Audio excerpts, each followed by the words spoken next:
श्री हरी जगत पिता दूर करी तो व्यथा, ऐका सत्यनारायणाची कथा। ही ऐका सत्यनारायणाची कथा, ही ऐका सत्यनारायणाची कथा। उल्कामुख राजा होता महाथोर, तयाची पत्नी होती सुंदर। नदी किनारी एकदा त्यांनी घातली महापूजा दोघांनी। आली एक नौका त्याच मार्गानी, नाव भरलेली पूर्ण द्रव्यानी। होती व्यापारी साधू बाण्याची, रीत पाहण्यास आला पूजनाची। उल्कामुख त्यास बोले ऐकावे, व्रत नारायणाचे आचरावे। मनोइच्छित फळ मागावे, चरणी श्री हरीच्या लागावे। घरासी आला वाणी परतून, तयाची पत्नी होती शीलवान। तयांना नव्हते काही संतान, केला म्हणून नवसवान्यान। पती पत्नीला झाली जाण, कन्या ही झाली त्यास रूपवान। कलावती म्हणून कन्येचे, नाव ठेविले त्याने आवडीचे। योगियांची ही प्रथा, जाईना कधी वृथा, जाईना कधी वृथा।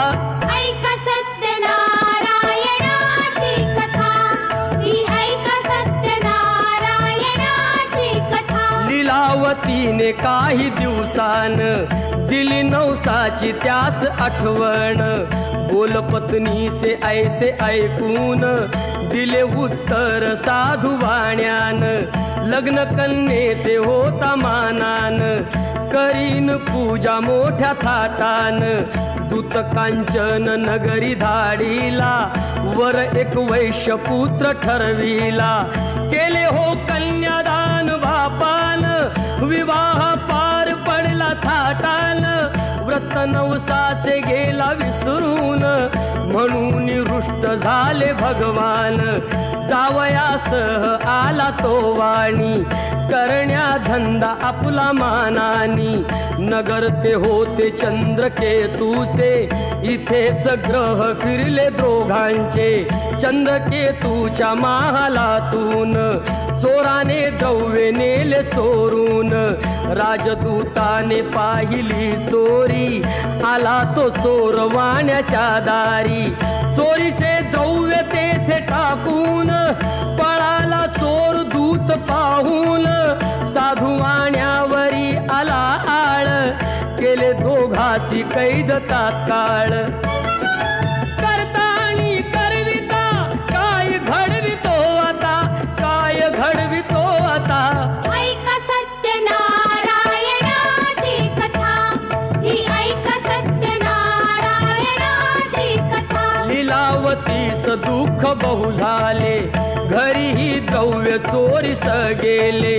लागल्या मागू दोघी भिक्षा, पूजा न केल्याचीच ही शिक्षा।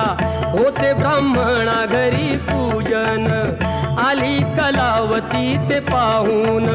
घरी सांगून तिने मातेला, घातली पूजा त्याच वेळेला। चंद्रकेतूच्या तेव्हा स्वप्नात, देव जाऊन देती दृष्टांत। दोघे निर्दोष असती व्यापारी, सोडून द्यावे त्यांना सत्वरी। सुटता कैदेतून तो वाणी, निघे भरून नौका द्रव्यानी।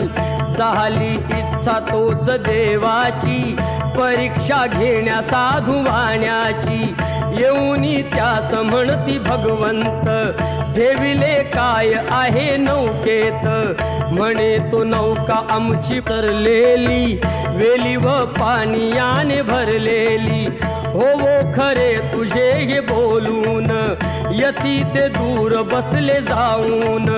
द्रव्य गेले व पाने पाहिली,